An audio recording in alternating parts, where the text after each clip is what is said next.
Brookline Cooperative School Board August 12th meeting. I'm Holly Babcock. I'll call this meeting to order.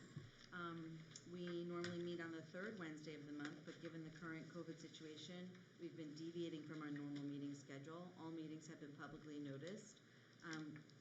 We have been meeting in person since June, and we are glad to be in person tonight. Just to go around the room, I'll briefly introduce, I don't know what the camera can see, but Krista Whalen, a school board member, is on my left. She's next to Tim Grazone, our principal at the middle school. Rick Barnes, the principal at the high school. Beth Williams, school board member. Andy Corey, superintendent. Bob Thompson, assistant superintendent for student services. There we go. Gina Bergsack, which I never say your name right.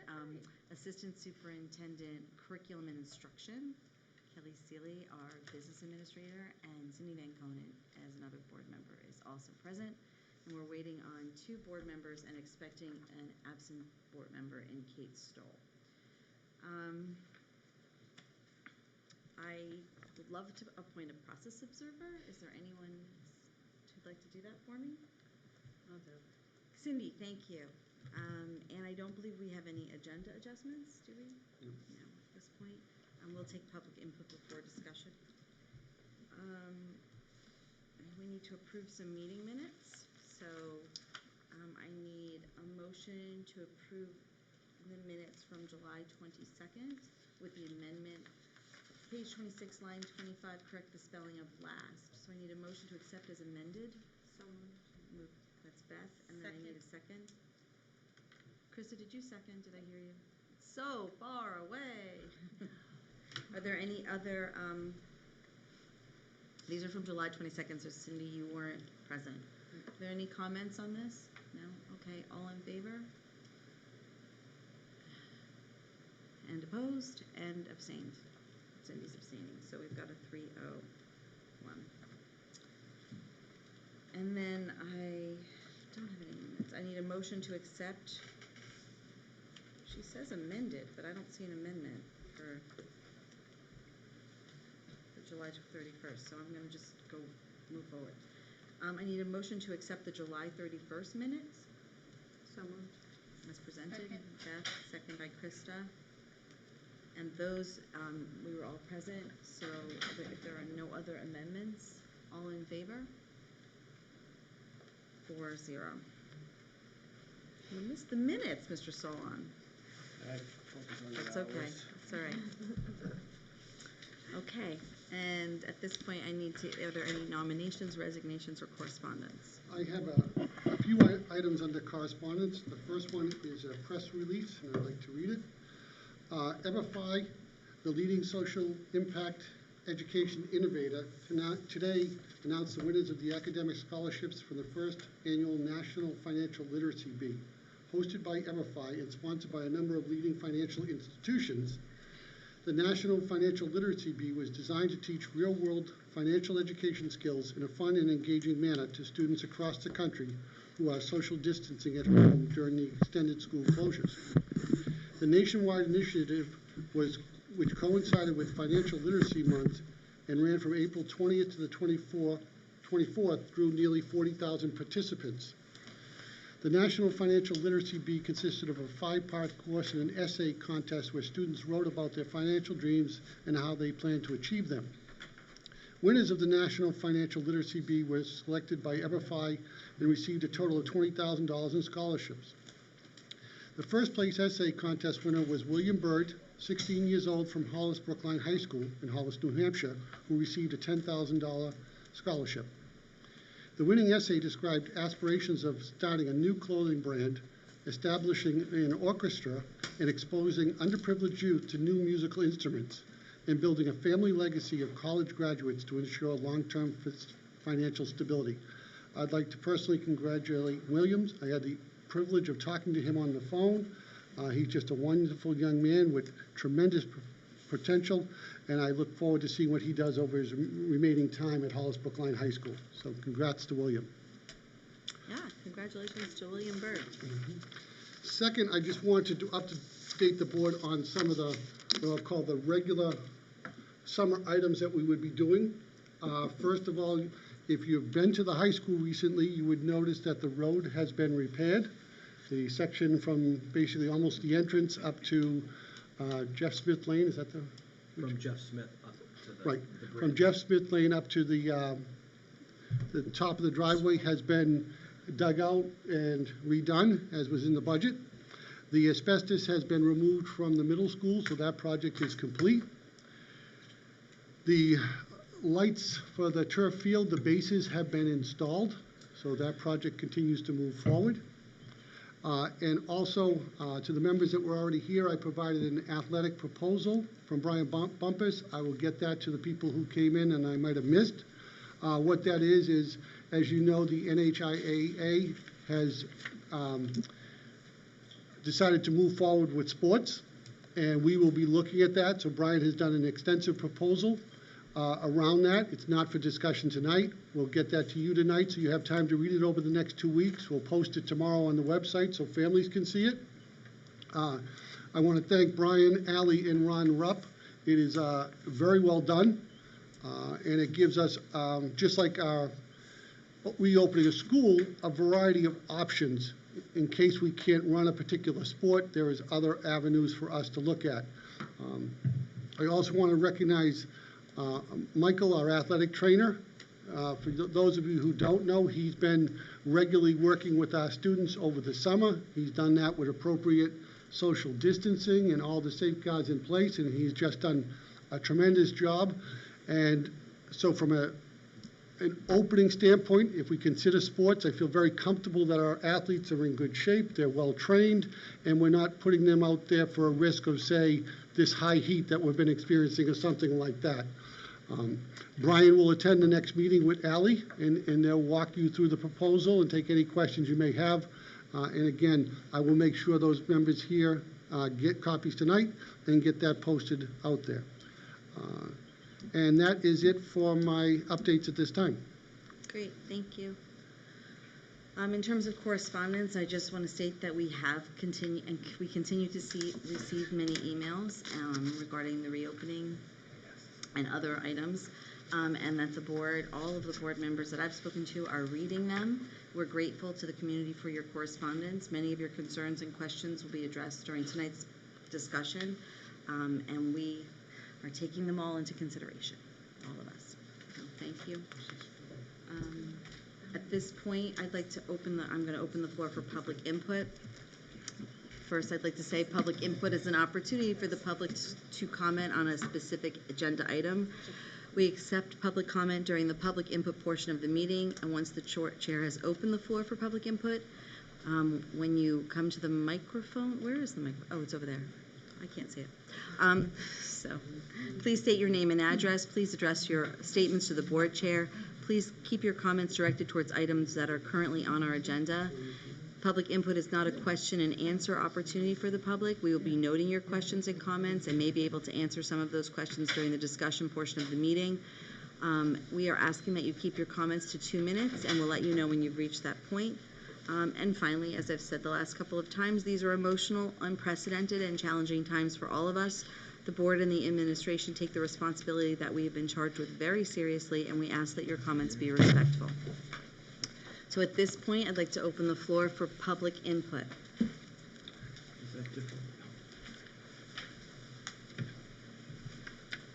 It's kind of strange speaking from the side here. Joe Garuba, It's a little challenging, but it's social distancing. 28 Winchester Drive. Is that coming across?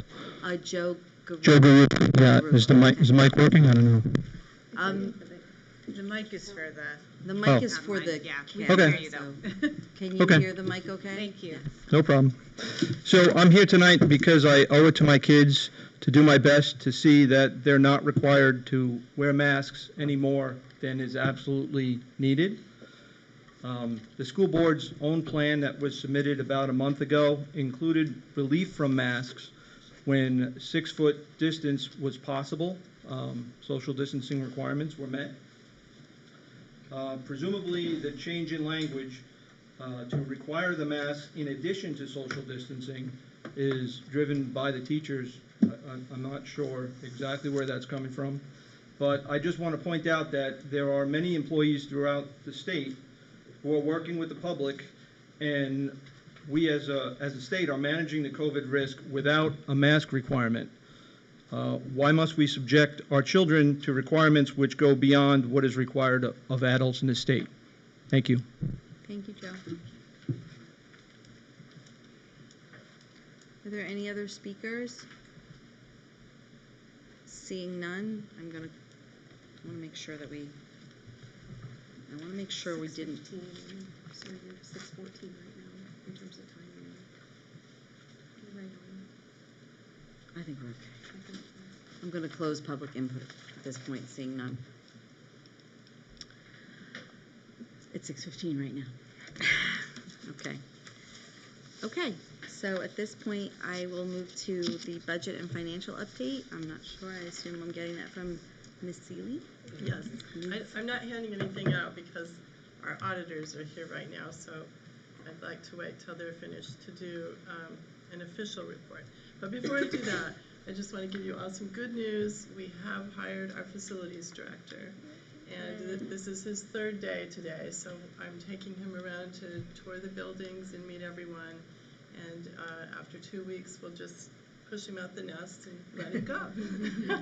No, he's really going to be a good fit for our schools, I believe. He's got a background. Could you tell us his name? His name is Lance Finnemore, sorry. And he's coming to us. Yeah. He's coming to us from the Berkeley School of Music in Boston, and he was the life safety director at that school. So he has a little bit of education experience, and he has some facilities experience, and he has the life safety experience, which will be very valuable for us. So, good fit.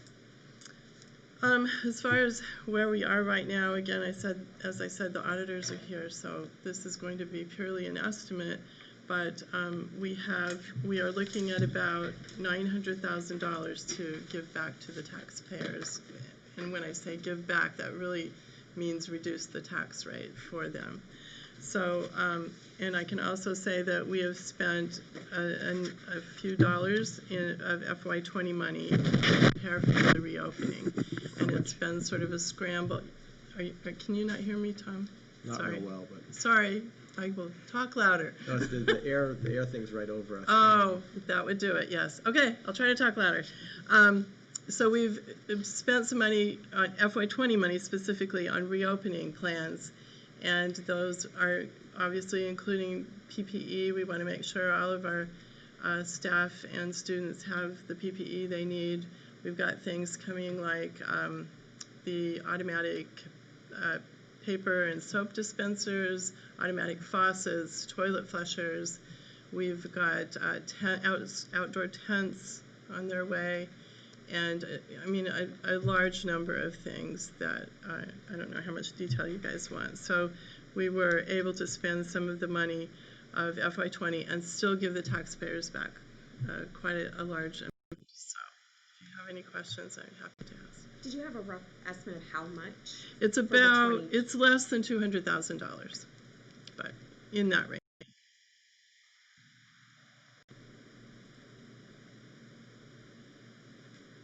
Giggler?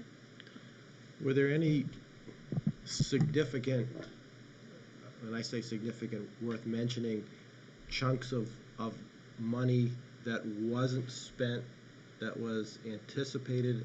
I'm guessing transportation was a big portion of that? Yep, that was one of them. We had a $55,000, 55% reduction for the transportation, and that has resulted in about a savings of $350,000. And then we didn't run spring sports, so there weren't stipends. Tim and Rick went through and worked with our advisors, and in a number of cases prorated that because they weren't able to necessarily continue with their club or activity. And then it was just, not utilizing the buildings resulted in some facility savings in that. So I think overall, we're looking at, that would be roughly between 3% and 4% of the budget that's coming back to the taxpayers. If I'm not mistaken, we were thinking we were on a track of about 400,000 before. Before everything all broke started. loose, yeah, I think that's about right, if I recall. okay. And so a big chunk of that is that transportation and Yeah. then.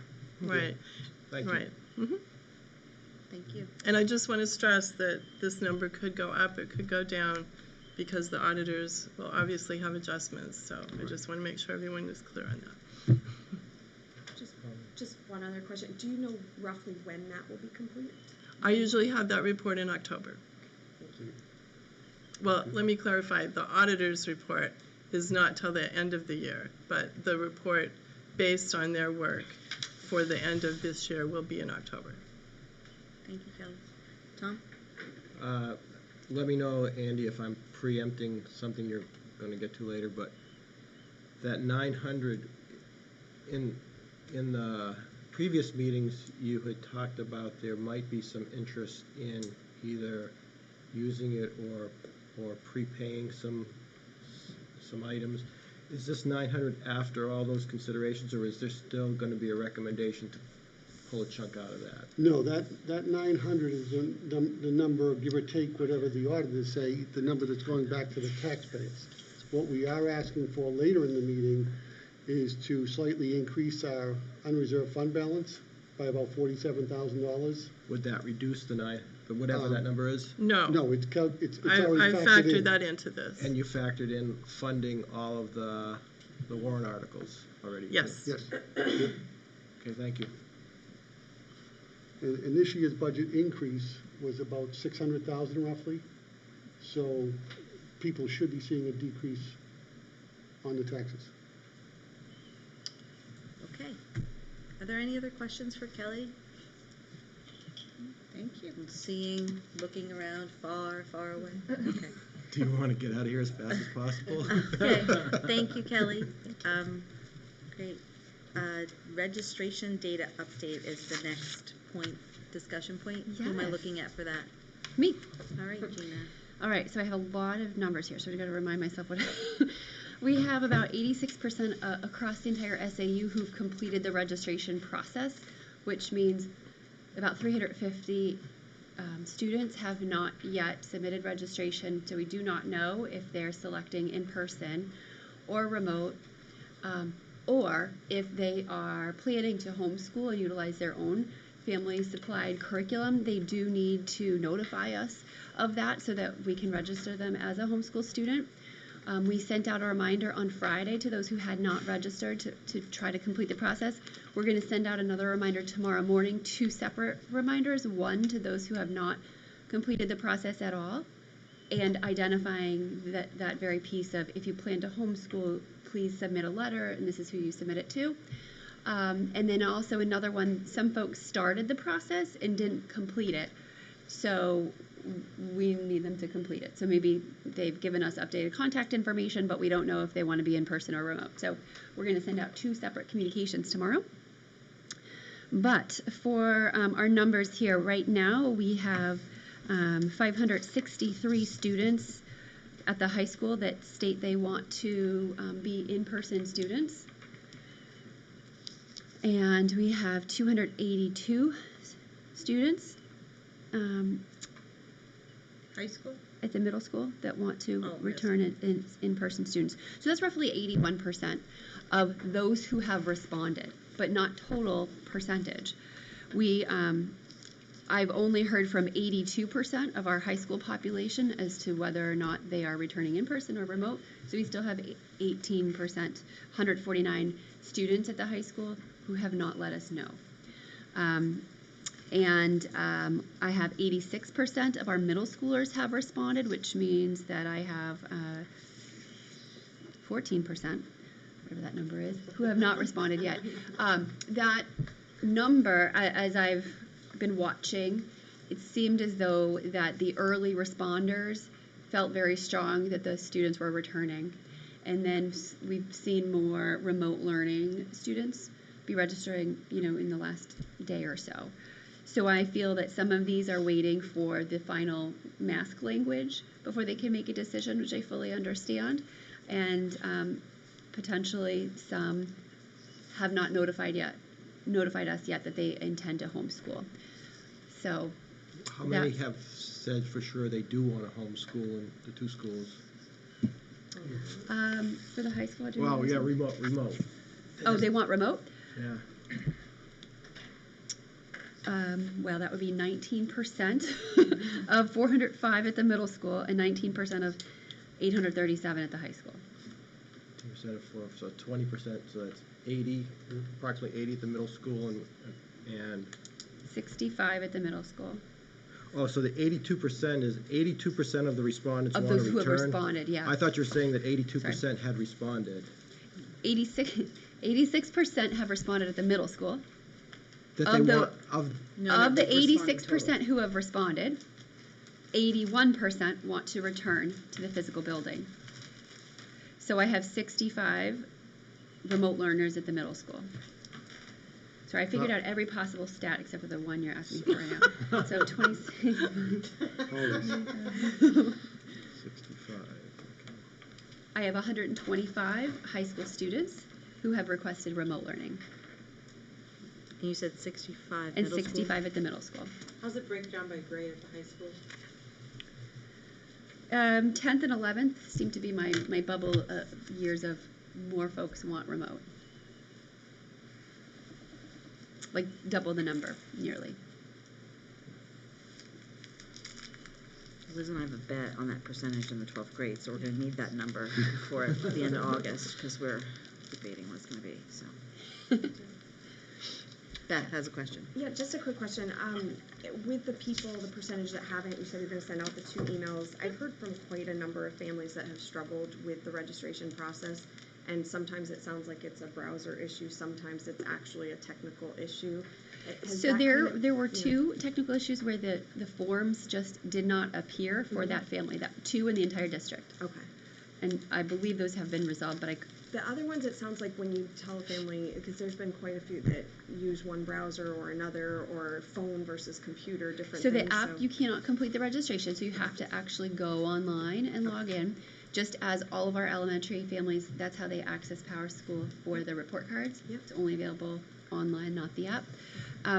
But I would say the 45 phone calls that we fielded on Monday where parents were logging into the student account. So the student cannot register him or herself, themselves.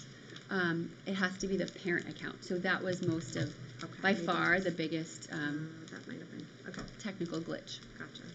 All right, just making sure maybe in that reminder we could include to make sure it's taken care of, but maybe it's already there. I just was so excited to register that I Yeah. just register. Absolutely. So, yeah. Great, thank you. That's an update. You're welcome. Are there any other questions on those numbers?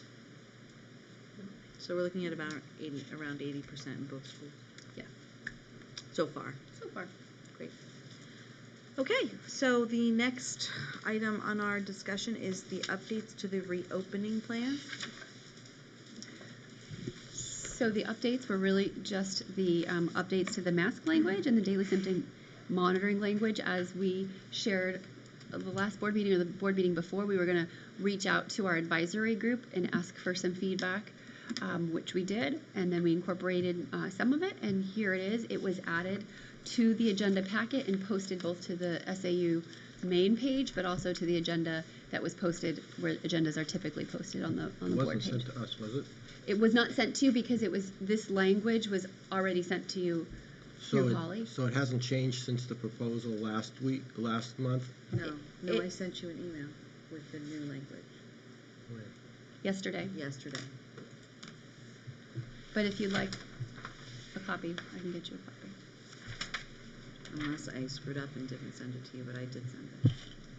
I got it from you. Yeah, I know I sent it, I just might have missed. Thank you. His name's on there. Did I not send it to you? Oh, you know what? I made 2 copies of it. Oh, by accident. Oh, perfect. I knew it. No, I got it. I did send it to you, okay. We got a lot of emails upstairs. I'm all set, Krista, thank you. I okay. found it in my email. Sorry, Gina, did we interrupt you in your? No, we're good. So I think he's good. this is a bit of a combination of the original language and then the more strongly worded language. Students and staff will be required to wear a face covering, and those are defined as surgical mask, cloth mask, gaiter, or face shield. When physical distancing guidelines as determined by the Centers for Disease Control, CDC, are not able to be achieved, teachers will build in periodic mask breaks that allow for students to physical distance per CDC guidelines and remove their face coverings. Student exemptions to the face covering guidelines will take place as part of the formal IEP 504 or IHP team meeting. All students and staff will be required to wear a face covering when, so these are non-negotiables, riding the bus, entering, exiting the building, arriving to, leaving a classroom, engaging in small group classroom activities, walking in the hallways and other common areas as determined by the building principal, and when asked to do so by an adult. So if it's the teacher in the classroom and there are to be no mask breaks in that classroom, then the teacher needs to identify that as such. So there will be some classrooms that have signs posted that say this is a 100% mask zone or something to that effect, stating that we can't take breaks in that classroom, and that could be for a variety of reasons. That could be for the health of any of the folks who might be present in that classroom, student or staff. Or if you are in the hallway and you don't have your mask on, and that's the time when you're supposed to have your mask on, any adult can request you to do so, just as if you're violating a dress code or violating any of our school rules, an adult could address that that behavior. There are some classes that have a particularly lower enrollment. Some of our, let's say, AP French has a lower enrollment in general. And then you take away some of the students that might be participating remotely. So if I'm in a 900 square foot classroom and there are 5 students present, there's a lot of distancing between the students. And if the teacher felt that that was a safe place to allow for a break in the classroom, then that might be announced. However, that might not be something that is announced or allowed, and so that would be stated. But we also have procured some tents that will be put up at both our middle school and our high school. Our high school has 2 30 by 30 foot tents coming and a 20 by 20 foot tent, plus just other areas, maybe not shaded, but if it's a nice day, not too hot, not too cold, you can go to other locations. Being outside in the open air would be a perfect time for a mask break. So if you're bringing your classroom out there and we're doing some silent reading, that's the perfect opportunity to allow for distancing, fresh air, and a break. So those are some of the proposed changes to the language. Bob or Andy, was there anything that I left out? No, I think you covered it. Thank you. Do you want me to discuss the daily symptom monitoring language? Why don't you go through that first, and Okay, then sure. we'll see. So the beginning part pretty much stay the same. We're going to be requiring daily symptom monitoring by both students and staff. For students, it needs to take place before arrival, and depending on the building, there will be a set time rather than just 1 minute prior, because we need to sort of plan for who's arriving. And the questions are, has your child been fever-free below 100 for the past 12 hours? So the 100.4 has been changed to 100 based on recommendations from the state, and for the past 12 hours, because we don't want a student who had spiked a fever in the middle of the night and then it seems to have cleared in the morning coming into school, because who knows why the fever broke, but we need to be fever-free for the past 12 hours. Has the child been in contact with a person known or suspected to be infected with COVID-19 in the past 72 hours? So this protects the child who has a parent in the medical field who would have daily contact potentially with a patient who has tested positive. Has your child had any of the following symptoms? And it's a lot of symptoms: fever, cough, sore throat, runny nose, shortness of breath, fatigue, chills, muscle aches, loss of taste and smell, difficulty breathing, diarrhea, vomiting, or abdominal pain. Those could be for a variety of reasons. So if we receive information that the child, the student, has any of these symptoms, they don't come to school for the day, but there's a follow-up call by someone from the nurse's office to get more information, because there might be a long history of one of these symptoms with some, just a long history or some other diagnosed situation for that child, in which case there would not mandate a 14-day quarantine, but we're going to need more information. So we just need to have that conversation with that family to determine what the best appropriate next step is. And I am not the medical professional, so I'm not going to make that statement as to what's going to happen for all of these students, but the medical professional will be making the recommendation for how to proceed. So those are the updates. Thank you. So I think at this point we could probably discuss the mask, ask questions, discuss the mask language, or should we move on and do that during deliberations? I'm asking the board. Preferences? I say we just move forward with it now. It's 25 if you have any questions. Anyone? I have a couple comments on it. Sure.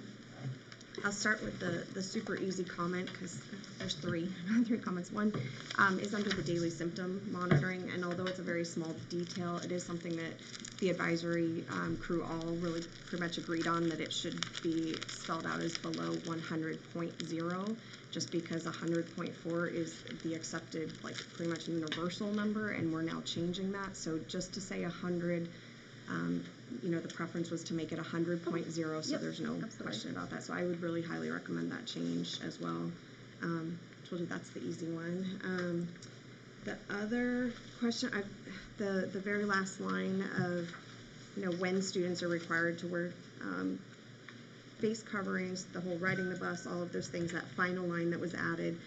And when asked to do so by an adult, the intent has been asked. I've heard questioning about what the intent is, and I think you started to explain that, but you did use the reference of a student in the hallway who's not wearing a mask, but that's kind of already covered in there. So I think that was the question I've been hearing, is what are the other, so you're kind of alluding to that, but there was a question about that. Yep, so I'll just address that. Now, I do agree that was a poor example, but it's the one that came to my mind at the time. I wasn't trying to call you out. But let's say we're in a classroom and social distance or physical distancing can be achieved in that French classroom, let's say.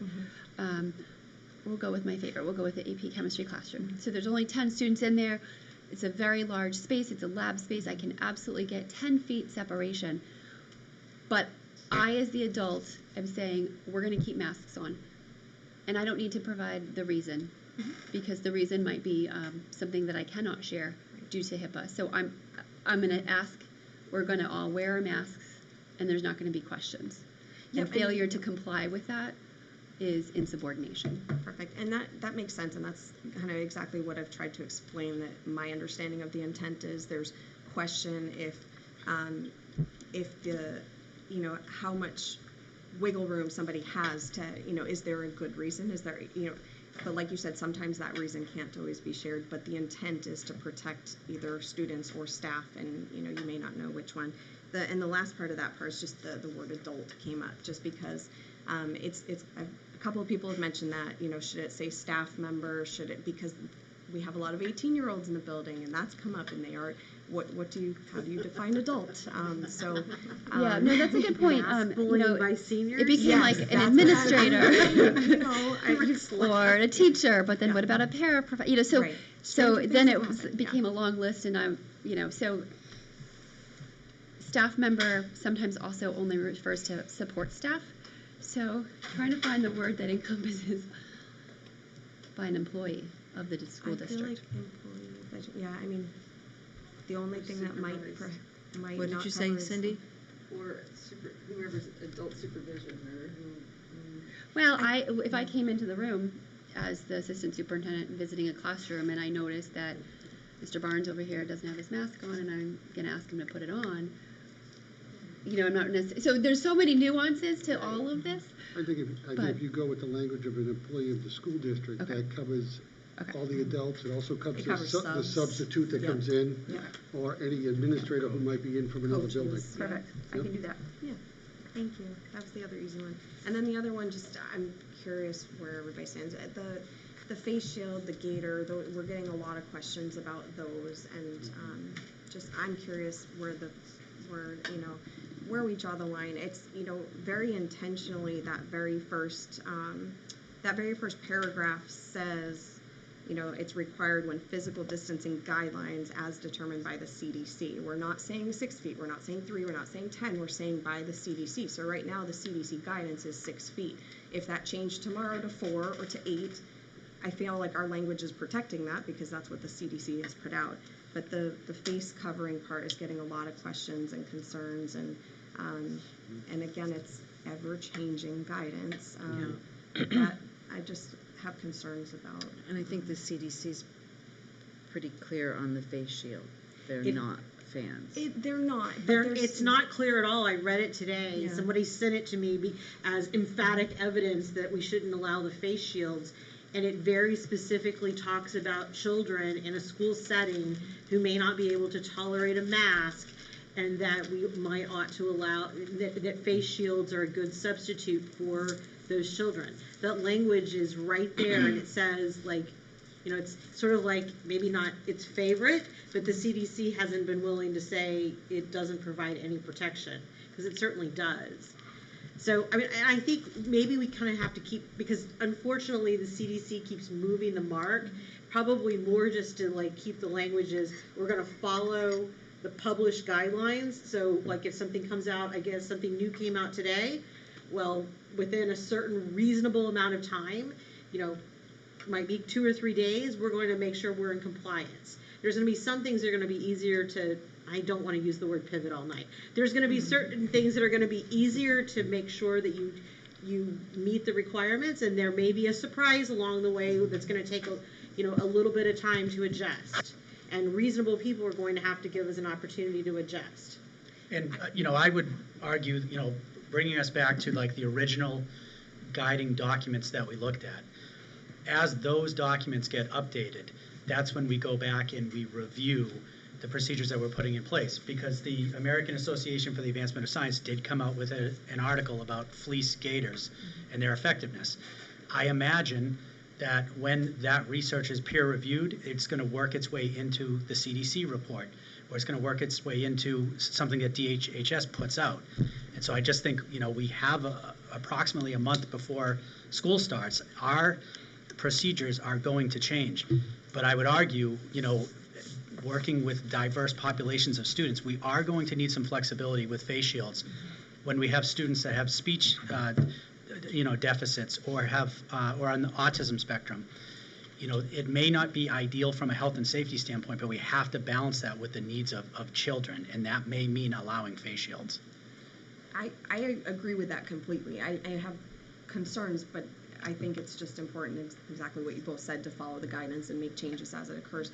I agree wholeheartedly that it is a need for some, for communication-wise, but there's also multiple mentions in the American Academy of Pediatrics of that a child should wear a mask unless, and a lot of that we already know, you can't take it off yourself, your breathing issues.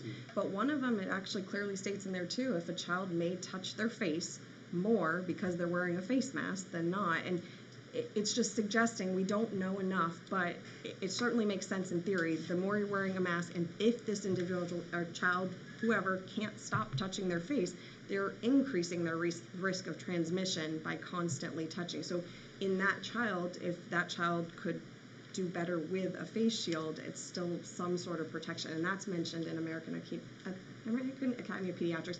And I agree too with the gaiter stuff. It's really new, but as long as people understand the intention behind it is to try to reduce, it's not a guarantee, it's not preventing transmission completely, but it's trying to reduce the risk of transmission, and that when the CDC or DHHS gives us more guidance, then we move. And I would be concerned too if we were to say that, okay, if you're a child with a disability and your IEP team says that you can wear a face shield, but that's it, we have a major privacy issue. We, take great measure to protect the privacy of children with disabilities, and you literally could go classroom to classroom and point out who is the child with the disability based upon the ones that are wearing face shields, and that doesn't sit well. You just used the words, though, that I think we all have to, and like the public has to remember, this whole concept of peer review. And peer review does not mean it was posted on Facebook.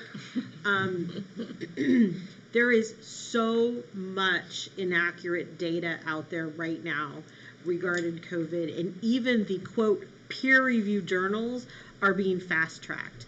So it is very difficult to discern what is valid and invalid data. So I think we have to like not start jumping toward every moving target and shield the administrators. I mean, I feel like my job as a school board sometimes in social media is to shield the administrators from like every shiny object that I think the public is trying to throw at people. Like, we've got to do this, we've got to do that, because I found it someplace, and really go back to some founding documents that we're going to be committed to following. And maybe it's only a couple solid principles, and unless it shows up in the CDC guidelines or recommended by the APA, I'm just like, that's what we're going to follow. So should sorry, go ahead. That's probably the end of my sentence, but just some foundational guidance so we know that's what we're going to follow, even though there may be other data out there. We're going to like allow it to get filtered to a certain level of professionalism before we change again. So should we consider not using examples of face covering and simply make a statement that face covering as defined by the CDC or as per the CDC guidelines? I mean, I just think the face shield is a trigger for so many people. I mean, there's some data out there and research out there, and I totally understand. It seems to me that the job of the CDC, the job of the Department of Health and Human Services, is to take all of this data and all of this research and make guidelines. So if we're defining face covering here, is that in fact the way the CDC's defining it right now? And if it changes tomorrow and we have it defined here, do we need to keep revisiting it, or shouldn't it just be? Yeah, the examples should be removed, and the adjective should be added to where a XYZ recommended. Approved or recommended, and XYZ, I don't know who you're going to use, but you clearly got to state what the benchmark is going to be, whether it's going to be CDC or something at the state level, but identify the agency you're going to be using as a standard. That's my opinion. I agree with that. I do too. I think it's hard. There are variances in the guidelines, though, from even the state. I mean, the state of New Hampshire has veered off in numerous areas from the CDC guidance, but with good reason.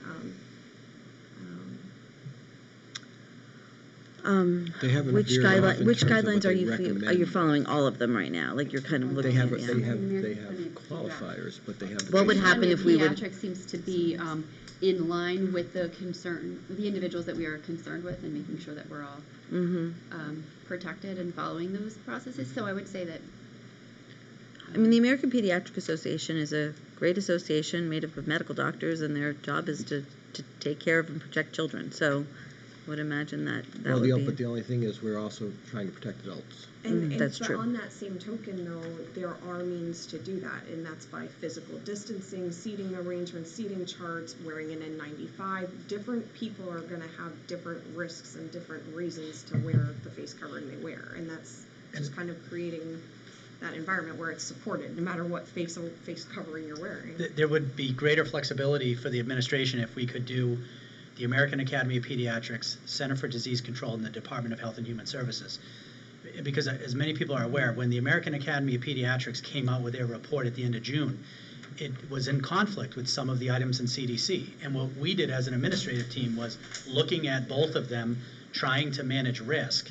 And I think allowing for a few agency reports to be able to guide our decisions around masks would give us a little bit of flexibility, because otherwise we could get locked in. A parent could come back and say it does not say in the American Academy of Pediatrics report that a gaiter or a face shield is appropriate. Well, if you're going to do that, then you've got to say that it's an administration approved, because if you now are the judge of which standard to use, the administration is making the decision, and it's not an agency.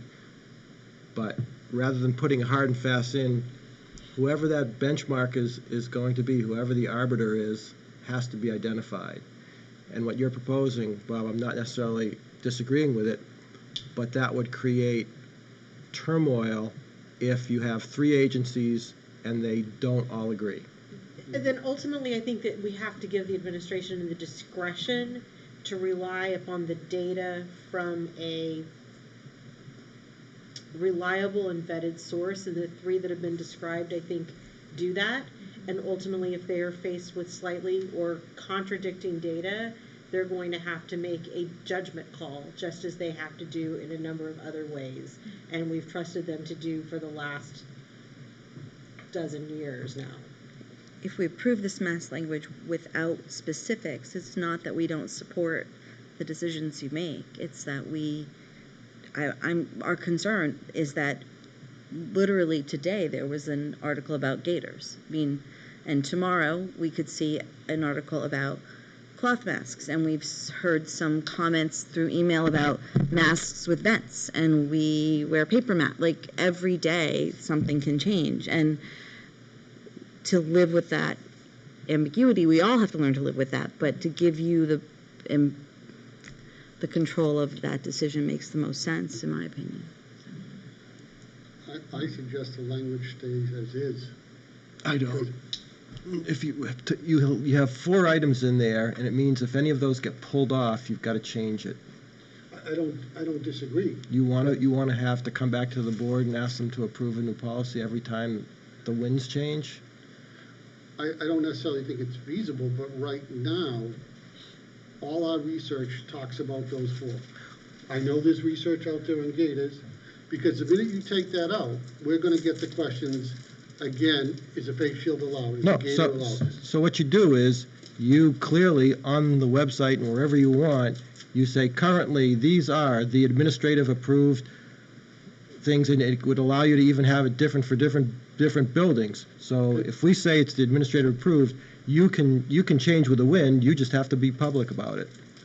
I'm okay, I don't mind that responsibility, if that's the way you want to do it. I wasn't thinking of it that way, because that'd be more like a faculty handbook. Yeah. Yeah, I mean, it's... Where you approve it, you kind of have a faculty handbook, but if Rick and Tim come up, like I think the idea would be a couple of years ago with vaping, it wasn't covered, so we sent a notice out to everybody with a date when it was going to become effective. So if we want to use that philosophy, I kind of like that because we already have a process from an administrative point of view. So Tim and Rick and the 3 of us are not trying to reinvent the wheel. And how do we do dress code? We don't have a dress code policy, do we? Have a policy that lays out, or is that? It's in the student handbook. It's in the student handbook, but the dress code and the specifics about the dress code are in the student handbook. It's not the board sets the dress code and decides whether spaghetti straps are okay or not.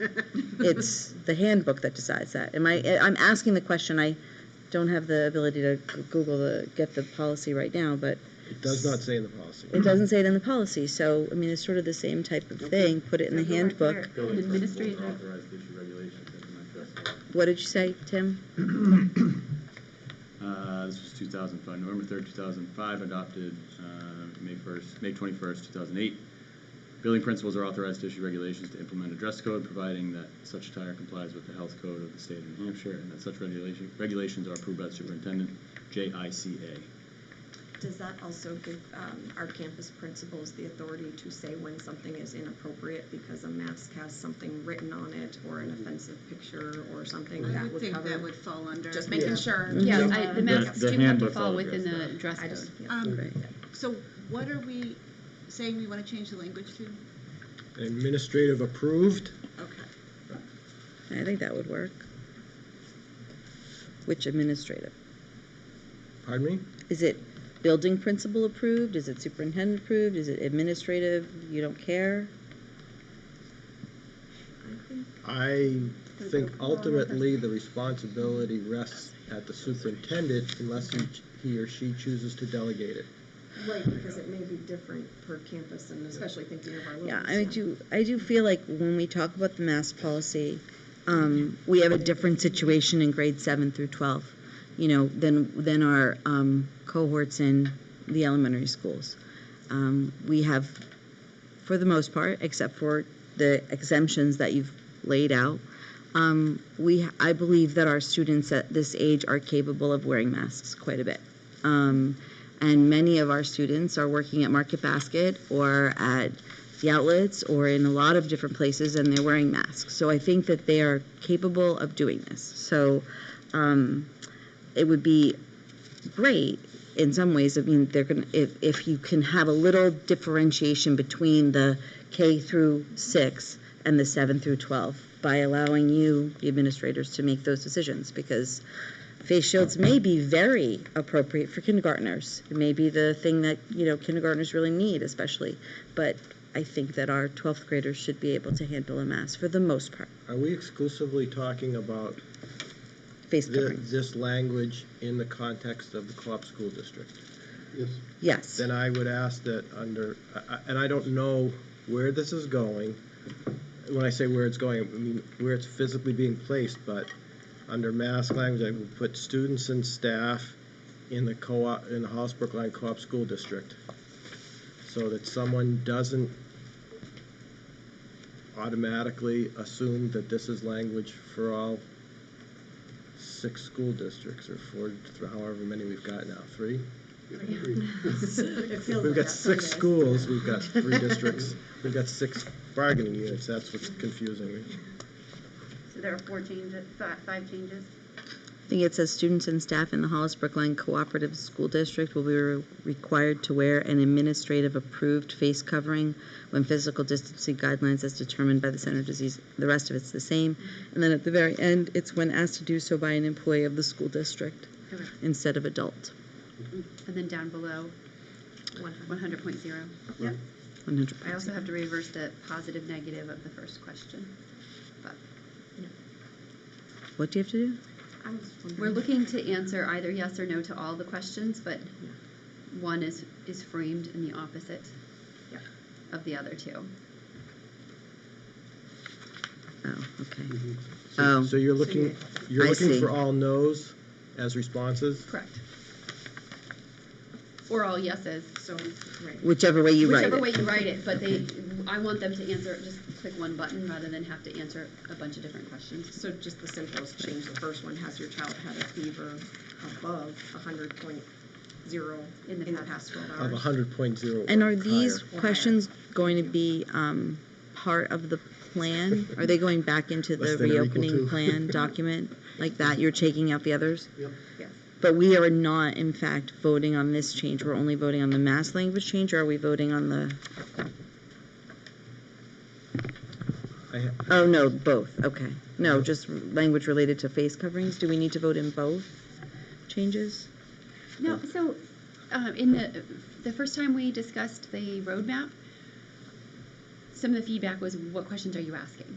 So then in the second version of it, sample questions were released that Right. we had been utilizing since the spring when some of our students Right. were on campus.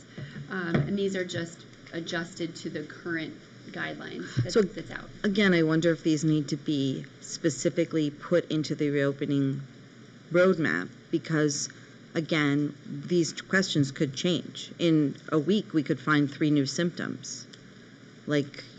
So again, wouldn't this just be better to just not put the actual questions in the roadmap, but instead have the questions be part of the questionnaire that goes out? I imagine there might be changes in that questionnaire as the seasons go. I mean, Well, the language here is kind of interesting. It says parents will be required to respond to questions similar to those below. is that, okay, so that's fine then. I mean, This if is they want almost to, like, for I mean, it example. could even just say like as examples, or the following as examples, is fine. I just think, Yeah, no, again, you're right. we don't want to be married to these questions, because it could be a new symptom, like, Or there are numbers in them. those toes, remember the toes or the rash, or. Well, and the symptom list is so long, so I'm gonna just ask for example, and make sure I understand. So, because I have asthmatic kids that every October, they get that asthmatic cough.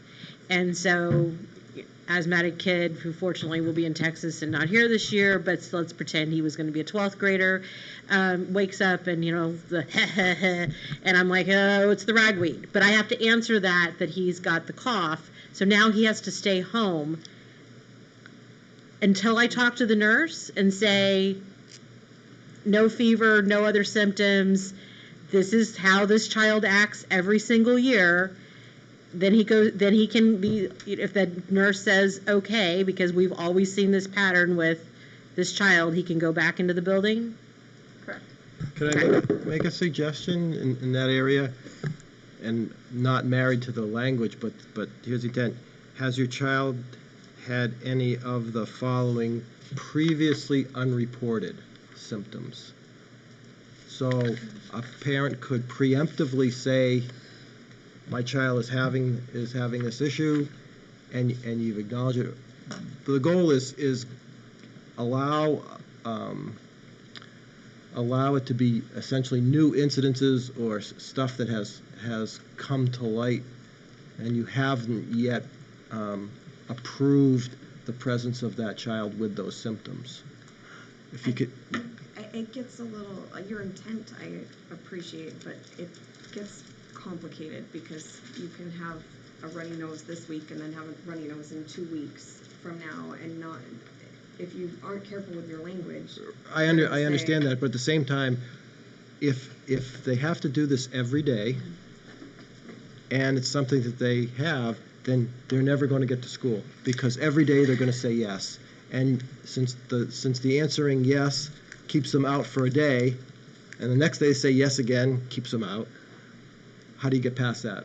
Well, and that's why I wanted to ask, because Gina had said specifically that if you answer yes, you're automatically out of school for the day. But that's something I wanted to just address, because even, at the state level, I have to answer yes to questions, and I'm still allowed to come into work because we know I'm around COVID patients every day. So it's, at that point, it's getting a pretty quick answer, same day. Like, for me, it's instant. It's not instant when it's a form.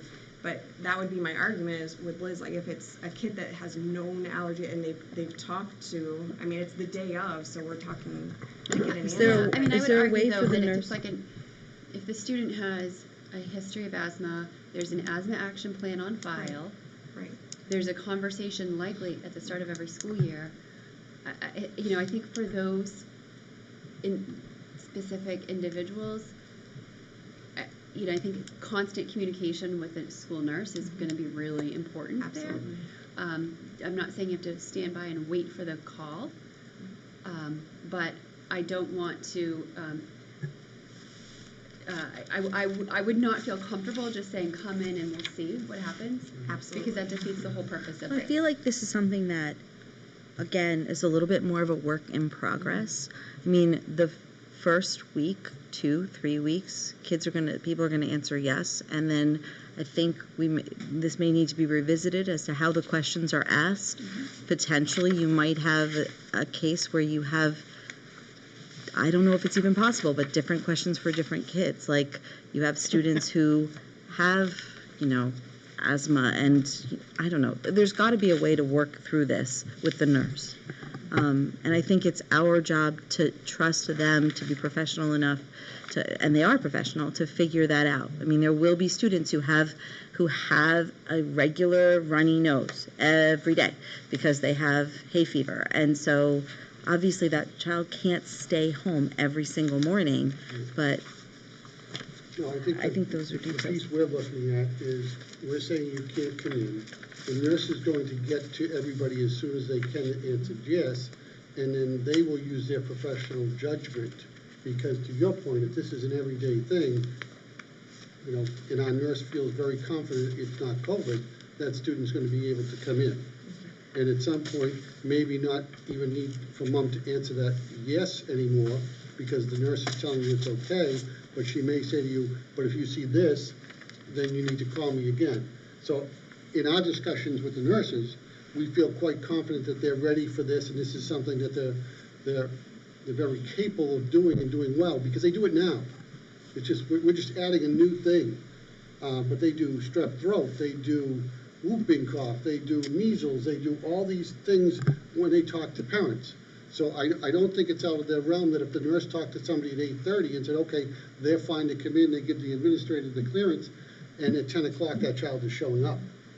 But that child doesn't have transportation to get here now. So, I mean, that's what I don't like about this policy. If child has a cough in the morning and I have to check the box and I have to go to work, child missed the whole day of school.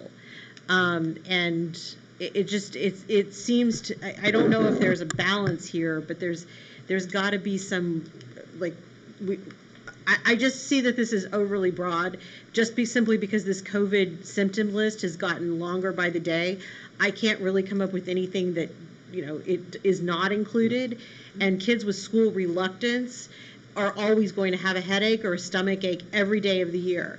And I have one of those too. And he may never show up at school if I have to answer this form truthfully every day, because he will alternate between them. Especially if he ever sees the form. So, you have to make yourself a little vulnerable and sit between these, be a real person. But, I'm sort of I'm aware of what this is going to be to families. So, my goal is to get the kids back in the building. I think the kids, once they get back in the building and they can learn, that's the best thing for their mental health. That's the best thing for their education. I just want to make sure we do it in some way that doesn't so overwhelm our nursing staff with dealing with routine things that are not COVID related, that they never get to actually realize they've got the kid who was sent to school with true COVID symptoms in front of them. Yeah, I think for all of these, it's easier to sort of start stronger and then see how things go, reassess, and potentially make some changes, maybe relax some. I'm not really sure about relaxing. I think the data in the state is going to give us a lot of information, give us direction as to, do we stay really strict or not. But it's much more difficult to say, come to school. Actually, we're going to start this daily symptom monitoring. So, you know what I mean? If it's in place in the beginning, then we're okay with it. It's easier to pull it away than to put it in place October 1st. How do you correlate how these have been answered with who shows up in the building? Tom, I couldn't hear you. Yeah. How do you correlate how people answered this question, the survey, to who shows up in the building? If someone simply doesn't answer it, is there? Yep, so this is a form in PowerSchool. And so, as I mentioned, there would be a time per building, which would potentially be different. Will definitely be different for elementary. I guess the question, are we individually checking in every student? Yeah, so what happens is at whatever time, Mr. Barnes is going to have the list of those who should not show up to school because of the way they responded to this, and that list is going to go to the nurse. That list, we would have to cross-reference with if they happen to show up in first period and see if they were marked present or whatever, or if we saw them. We looked at this earlier today in the retreat. We looked at their plans for dividing those who arrived to school into zones and identifying the administrator at all of those zones, if they happen to have their eyes on the student who supposedly should not be there because in their particular zone there's less than 200 people, maybe they would be able to find them. That's not 100%, it's not foolproof, but then attendance in period 1 would be the next stage. The other list would be those who didn't respond at all, and so that's going to require the more immediate action as to contacting home. Why didn't they respond? Are we expecting them? Do they have any of these symptoms? So there are reports that come out, and then it's a matter of cross-referencing the reports with who has showed up and who we expect to stay at home. But there's no gate and like a turnstile. Yeah. And You don't need No magic band? No. when's the anticipated window of response time?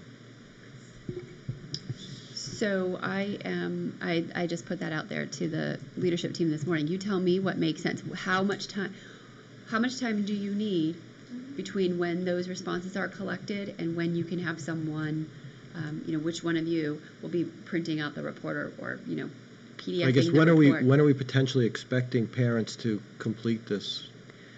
So for our program that we've had since the end of March, it would be sent out at 6 a.m.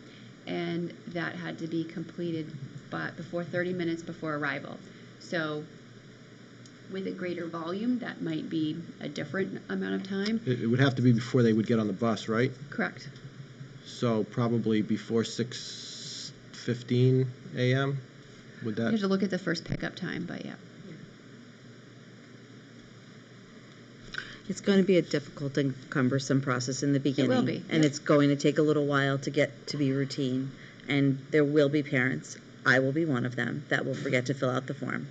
And I'll do my best, but there will be parents, and There are going to you be would- parents that aren't awake. Right, and Many- so- Is Not awake this or something we can do from the app, or do we have to log on to do this? You have to log on to do it. And that's something I really am worried about. So you're saying you can't do it from a phone? You can do it from a phone, Okay, just not but the you app. have to log on. Okay, just Correct. not on the app. Gotcha. Okay, Yep. but is internet like, I don't know. I do worry about And that so- as a workaround for Yep. families that don't have access or struggle with internet. So we know who has access and who doesn't, just based on our remote learning experience. And we've actually, based on our first proposal, the first time we brought this to you guys, we heard from those folks, and we're going to make individual plans for them, so we can accommodate those folks. It is cumbersome, absolutely. In one of our other boards, one of the board members said it best. Like, so none of this is a good experience, right? It would be great if we didn't have COVID, but I think we all, in order to make this happen, we're all going to be a little bit inconvenienced, and things are going to be a little bit different and a little bit more challenging, but that's the only way we can make it work. So it is I'm just wondering if the cumbersome. start time should get pushed out an hour. Nope. You say no, but you're effectively, I would bet, going to be starting school an hour later. I think by the time you get all these things that you're demanding be done before, because otherwise you're gonna have kids filtering in throughout it. I think the That would likelihood affect of, the elementary districts as well. yeah, that's the thing, you shift the Yeah. start time, and then the Yeah. elementary districts change. And yeah, well, the world's on hold anyway. It is. So, I mean, I think at this point, that's not part of the conversation today, is moving the start time. But it's certainly something that could be thought about. I mean, it is August 10th. School starts in a month. Things can change. Everything's been changing, so. I have some concerns about, I agree with Tom on that. I don't think an hour, but I do have some concerns about the amount of time to get the kids in the building and settled in the building. I know, Rick, earlier, you built in more time in the first period of the day, right? Like that period 1 on Monday, period 5 on Tuesday. Same with you, Tim.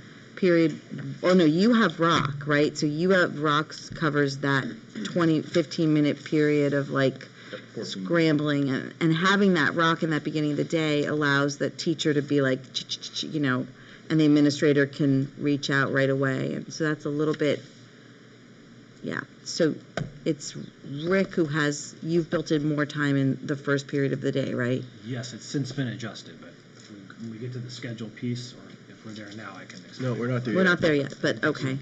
So I mean, I have it's, another question. Yeah, about, sure. About the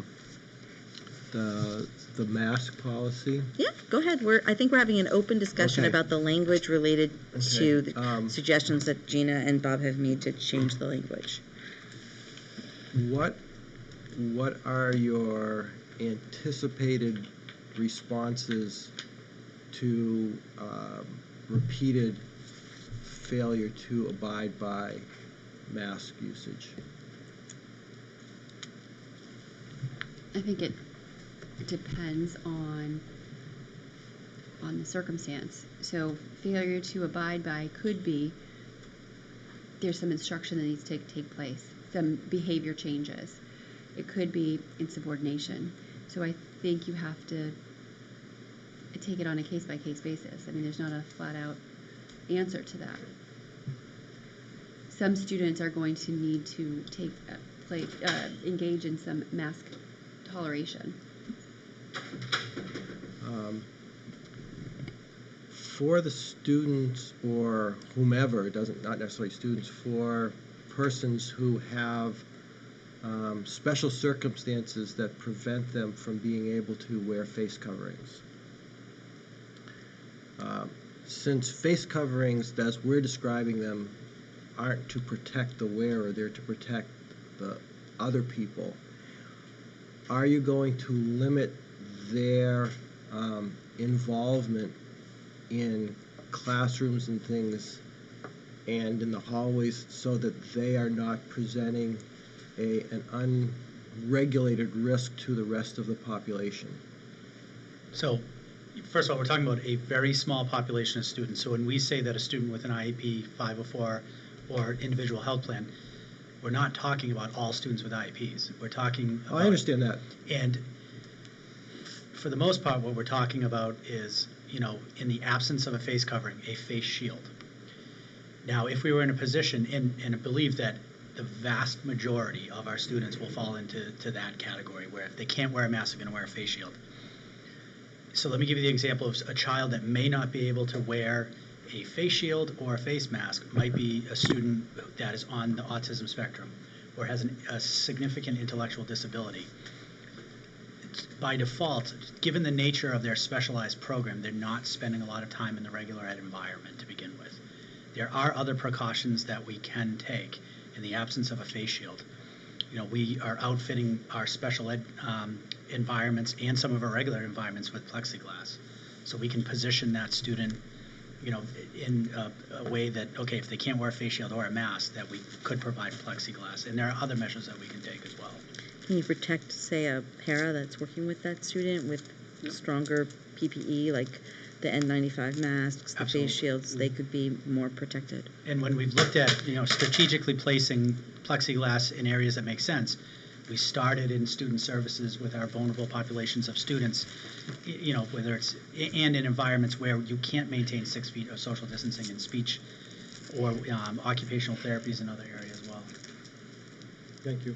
Thanks, that's helpful. Are there any other questions about the mask language or the, what do we call that, the monitoring language? Okay. I think Where is the monitoring language? it's under health and safety. Is it in the plan that we? It's that in was the voted on last reopening time? document, yes. And there were a list of questions, and this is simply just updating that list of questions. So for example, that list of questions didn't have it said fever, but it didn't define fever. And we had some concerns because we had concerns about questions related to if you live with someone who could have been exposed. We've changed that. My point is, if it's in that and we were required to vote on that at the last meeting, it sounds like we need to vote on amending it. No, because the language in the plan says similar. Examples. These were more of examples in the plan. They weren't the only pieces. But it's okay, I thought it was a document that was approved.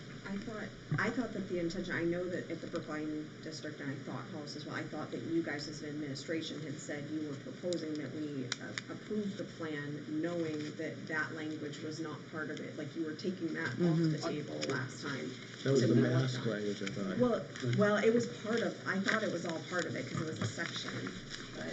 So the language says examples of. It says the following are examples, like as samples. And so they've changed the samples. If this board feels more comfortable making a vote to amend that portion, or simply changing this motion that's in the outline to say, add the return to school building plan, the amended language relative to face coverings and daily symptom monitoring, we could do that, if you feel like that would be a more appropriate motion.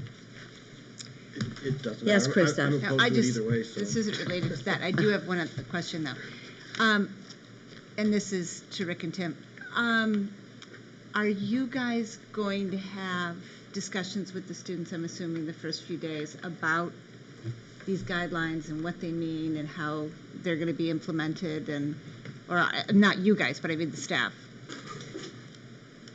As opposed to, are parents expected to explain this? I mean, I'm sure they will, but I mean, just wondering where else. I think it has to be twofold. I mean, the experience with graduation is a little different because we are remote, but we did put out a comprehensive list of directives that people followed almost perfectly. So I think that would be one piece of it. We talked about today at our leadership retreat, creating videos about what it's like to go back to school, with actual like concrete examples of, hey, look, we're all wearing our masks getting off the bus and in the hallway, just to get people the visual piece of it, because they are students, they are kids, and it's odd for the adults to get used to it, so it's going to be hard for students to get used to it as well. I do think, we will have those conversations with students. It's going to be different though, because it'll be more part of the expectation of the staff, and that's why we have some of this time built into the beginning of the day. It's not enough time, but we do have announcement time and things like that in CAV block, but we will have to have, especially that first period, of a conversation of, as a reminder, these are the things that are expected with masks, and this is how it's going to be enforced. We have precedents for it at the high school with the hat rule is a good example. As of now, kids can wear hats unless an adult tells them they can't. There's really been no issue with that. As soon as we implemented that in, they know some teachers allow it, some teachers don't, and that's just the way it is. So I really don't see this as that different, or it shouldn't be that different than that. I think just one piece, Krista, that envisioning what it would be like to address the student body will look different. I think sometimes it will be dividing and conquering, where kids are in their, small group setting, be it a CAB block or a ROC setting, for teachers to disseminate information, or potentially even a community meeting virtually where, administration zooming into the classrooms and whether it's this, reviewing this, or maybe it's a different kind of community meeting, but getting people together, but throughout the whole building. So just kind of envisioning all what Rick was talking about, but then also the potential for, addressing the students at the same time while they're all in separate spaces. Okay, all right, thank you. Great. Okay, and then I guess at this point, I'd like to just hear a little bit more from the principals regarding the reopening plan. I mean, Rick sent us a new schedule. I don't know if, Tim, if you've made a decision on you had two choices. Oh, are you giving us something too? Yeah, I have. Okay. Mask on. Mask on. While he's doing this, just curious, have Gina or Bob or anybody, do you have any indication, Don't forget that. based on what's being proposed tonight, the percentage of staff that are coming back to the building? We are still in impact bargaining with staff. And we are having what I would say very positive discussions. I can't give you a concrete number yet. I think I'll know that in the coming weeks. One of the things that I do know will create a bit of an issue is with some of our surrounding districts now moving to fully remote or a hybrid, that may create some childcare issues for some of our staff. So, that is covered under the COVID laws, the ability for a parent to stay home with their children if it's related. So we are working via HR to address those situations. So it's a very complex piece with a lot of different parts right now. But I can tell you, Bob, Gina, and I have participated in those discussions, and then Tom Clausen, our attorney, will be joining us a little later to kind of give you an update to his viewpoint on that. But I think they've been very positive discussions, and we're making progress. And I'd let Tom expand on that when he gets here for our non-meeting. Well, I was just looking for a range. Like, is it a majority, a minority? Do you have anything of that level you can share or not? Well, there's a concept and discussion that we've discussed at the board level called Room and Zoom, and that really is the piece that is in discussions, and I really can't share more than it goes back to that. How about as relates to does the proposed mask policy or mask practice that's or face covering practice that's described here, is that addressing any major concerns? I would say that the policy as it is and what we're doing has been very well received by staff. Okay. That's enough, thank you. Great, thanks. So reopening updates regarding the two schedules. You guys can decide, duke it out, who's going first. Tim usually goes first, so I'll step up for once. So yeah, I passed out a schedule. It's largely the same. There are some changes to that. Basically, listening to the feedback here at the last board meeting and along with feedback I received via email from some parents, I think what made the most sense, both arguments have merit about Cav block at the end of the day or in the middle of the day. I don't support Cav block at the end of the day. If we weren't in a pandemic, it was not something that I would ever put out there or support, but we are, so it's on the table. The decision was to basically split the difference, put 2 Cav blocks in the middle of the day on Monday and Tuesday, put 2 at the end of the day on Wednesday and Thursday, leave Friday the same. I do feel like we need to support those students who are remote and give them an opportunity. I was reminded by a staff member that Cav block at the end of the day also could work kind of nice for the student who's going through their day and say, I really want to see my teacher before I leave school, and it does give them that opportunity kind of in even quicker time than perhaps the adaptive scheduler. Nonetheless, that's what we plan on going with for right now. The one piece you'll see on Monday is a Cav block. The advisory piece was removed. However, the intent there is we do want to proceed with exploring advisory in the form of a pilot for this year, knowing that to do it with fidelity and do what we as an administration really would like to see it become is probably going to require something to be explored in the negotiations to be part of a contract. But that doesn't mean... Can you restate, though, it's no longer an element of the Cav block model? Not in a formal way. Okay. But that's for this year. Because to do it with what I would say real fidelity is probably going to require a negotiation or to be negotiated, I would think, potentially. But we do want to move forward with it as a pilot. I do believe we will have staff who will be interested in taking something like this on to show what the power of it can be. What the power of it that I've seen it to be in surrounding schools, particularly during remote learning, where it really shined for a lot of schools. So it's there in spirit. Like I said, I'm confident some staff are going to or will want to pilot it. We have a lot of people who are proponents of it in the building. That being said, we did also another change in here. There was 10 minutes at the beginning of the day. That's been shortened to 5 minutes. The reason why is we needed to add 5 minutes at the end of the day to stagger a release. And I think in our planning today, in particular, the retreat of realizing what is involved to get close to 1,000 people into a building on a given day and staggering those numbers with adults and students. I'm actually going to, my original document said 7:35. I think we'll back that up a little bit, 5 minutes, and open the doors at least at 7:30 so we can start moving in people and students into the building from these varying zones that we were starting to identify today in the parking lot. So we have an even flow of students coming in that will be naturally socially distanced as they come in, hopefully. That's the plan. And by staggering that out, that's what we hope to achieve. So that period 1 is going to be a busy time. I think it was alluded to earlier of trying to get things taken care of and attendance and all those types of pieces and students in their seats coming in from a variety of entrances, unlike we've done before. So that's where it stands. So not terribly different, but there are some differences. Thanks, Rick.